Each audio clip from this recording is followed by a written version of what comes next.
আসসালামু আলাইকুম। লিজাস কুকিংয়ে সবাইকে স্বাগতম। আমন্ত্রণ জানাচ্ছি আমার নতুন একটি এপিসোড দেখার জন্য। আজকে আমি তৈরি করব সিম দিয়ে ভীষণ মজার একটি পাকোড়া। আশা করি আমার আজকের রেসিপিটি আপনাদের কাছে ভীষণ ভালো লাগবে।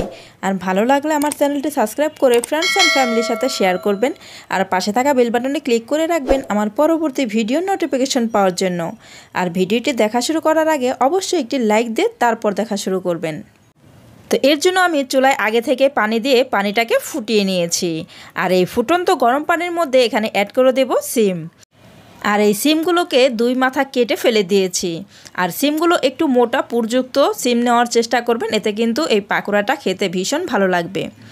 এবার এই সিমগুলোকে এই ফুটন্ত গরম পানির মধ্যে দিয়ে দিলাম। এবার একটি ঢাকনা দিয়ে ঢেকে অপেক্ষা করছি 5 মিনিট। ফিরে আসছি 5 মিনিট পর। আর এই 5 মিনিটের মধ্যেই কিন্তু এই সিমগুলো মোটামুটি সিদ্ধ হয়ে যাবে। তবে একটা জিনিস খেয়াল রাখতে হবে, এই সিমগুলো কিন্তু একদম পুরোপুরি সিদ্ধ করা যাবে না, তাহলে কিন্তু সিমগুলো একদম নরম হয়ে যাবে। ঠিক যখন এই সিমগুলো হাফ সিদ্ধ হয়ে যাবে, ঠিক সেই পর্যায়ে এই সিমগুলো পানি থেকে তুলে নিতে হবে। তো সিমগুলোকে আমি তুলে এবার ঠান্ডা করে নিচ্ছি। আর অবশ্যই কিন্তু এই সিমগুলোকে এবার ঠান্ডা করে নিতে হবে।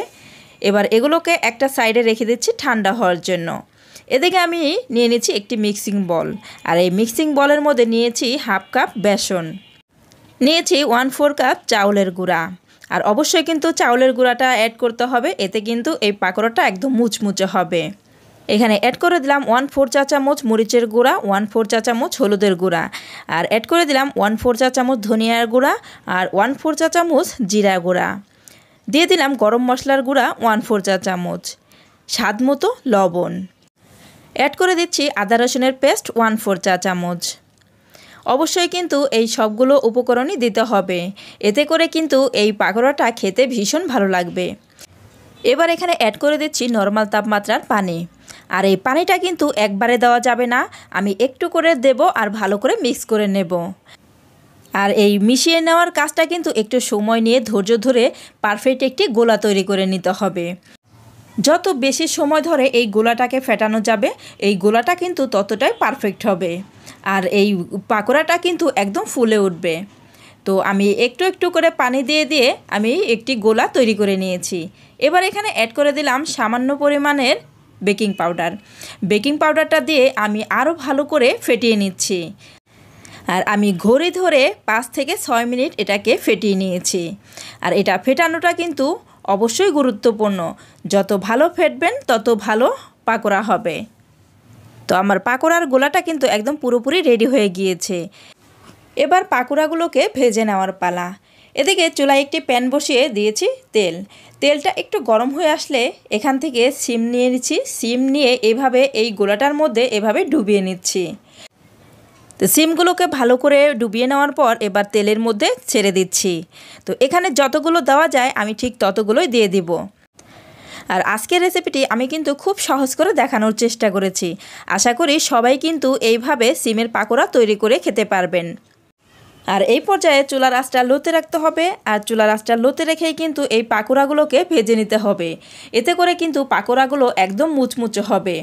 আর এই পাকোড়াটা যদি মুচমুচে হয় তাহলে কিন্তু পাকোড়াগুলো খেতেও ভীষণ ভালো লাগে। তো পাকোড়ার এক পাশ হওয়ার পরে আমি অপর পাশটাকেও উল্টে দিচ্ছি। এভাবে একটু সময় নিয়ে আমি পাকোড়াগুলোকে ভেজে নিচ্ছি।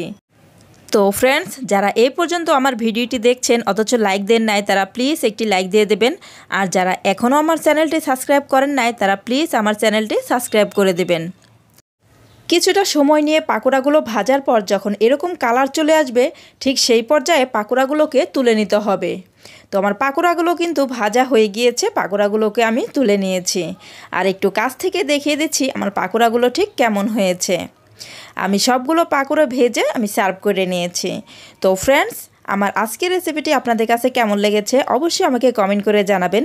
আর যারা একেবারে নতুন রাঁধুনি, আশা করি আমার আজকের রেসিপিটি তাদের কাজে আসবে।